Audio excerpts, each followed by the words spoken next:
আমার কাছে খবর আছে, ঢাকা থেকে ৩ লাখ হাতে টানা রিকশা রওনা দিয়েছে কলকাতা দখল করার জন্য। এমনটাই বক্তব্য দিয়েছেন পশ্চিমবঙ্গের বিরোধী দলনেতা ও বিজেপি নেতা শুভেন্দু অধিকারী।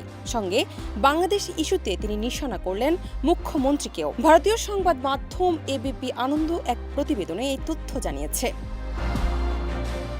পশ্চিমবঙ্গ বিধানসভায় ৯ ডিসেম্বর শুভেন্দু অধিকারী বলেন, আমার কাছে খবর আছে, ঢাকা থেকে ৩ লাখ হাতে টানা রিকশা রওনা দিয়েছে কলকাতা দখল করার জন্য।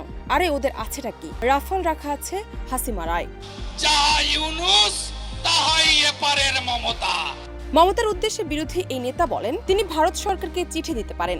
বাংলাদেশের ঘটনায় পশ্চিমবঙ্গে ব্যাপক জনরোষ তৈরি হয়েছে। মুখ রক্ষার জন্য এসব বলছেন তিনি। তার সরকারের মন্ত্রী সিদ্দিকুল্লাহ চৌধুরী সরাসরি মোহাম্মদ ইউনূসকে সমর্থন করছেন, নরেন্দ্র মোদীর নিন্দা করেছেন।